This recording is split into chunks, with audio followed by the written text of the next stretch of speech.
How you doing, good people? This is the 8-Bit Animal. Okay, so last year during the summer of 8-Bit, I discussed Golgo 13 Top Secret episode, which followed the exploits of Ace Assassin Duke Togo on his missions to stop the Drek organization. This time around, I want to talk about the follow-up to that game. It was released in 1990 actually, by Vic Tokai, the same publishers that released the first title. And this one takes the same routes, follows the same type of gameplay mechanics, and delivers a very similar experience, for better or for worse. Today's game is the Mafat Conspiracy. Now, the Mafat Conspiracy starts off with an organization called the Mafat Revolutionary Group pulling a satellite out of orbit, and because of that, nuclear weapon systems in the U.S. and in Russia and in the Soviet Union, were essentially set into motion. They went haywire.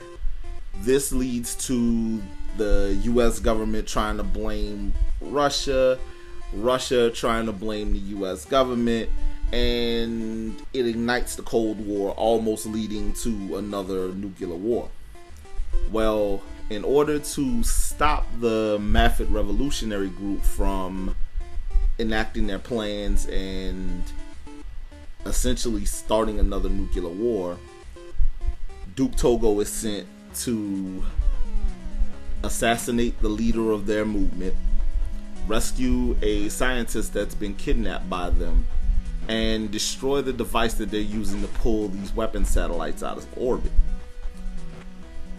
The game takes place over different play styles. There's the standard side-scrolling action stages. There are stationary stages where basically you're on one single screen fighting a series of enemies. There are driving stages, maze stages where you're basically navigating a maze, kind of like a really, really early example of a first-person shooter. And there are the sniper stages. Now, the maze stages have their confusing moments, but they can be fun once you figured out where you're supposed to go. Your side-scrolling your scrolling action stages and your driving stages, those are pretty par for the course. The problem that a lot of gamers had with this game, as well as the previous title, were the sniper stages. The interface on them was pretty clunky.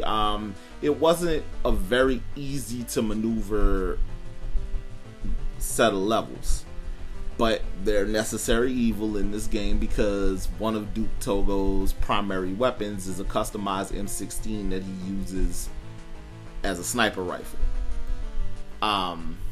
Now, both Golgo 13 titles are infamous among retro gamers because of the amount of content that snuck through under the nose of Nintendo's quality assurance office, as well as the amount of stuff that was taken out of the game. These were the first games that featured any type of sexual content, any use of drugs and alcohol, because there's, Duke Togo consumes tobacco products, and I believe he may have a drink or two during the course of the game. And these things weren't really changed in the NES version. I know they weren't changed in the Famicom version. Some of this stuff snuck through. One of the things that I know they didn't change was the fact that in the maze areas, when you shoot enemies, you'll see a little trickle of blood come from their head before they die. and that was something unheard of because of Nintendo's strict rule on graphic violence.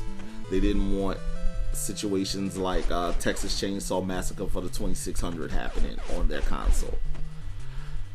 Now, Mafat Conspiracy and Top Secret Episode are both solid games, apart from the sniper areas, which are a headache and a half. And if you're in the market for them, you can actually, there are a few copies out in the wild, so you shouldn't have a hard time finding a copy of either title. So if you're into Go-Go 13 character, if you've ever read the manga, watched the anime series, anything like that, and you haven't played these games, you should definitely check them both out. This has been the 8-Bit Animal. I'll catch you.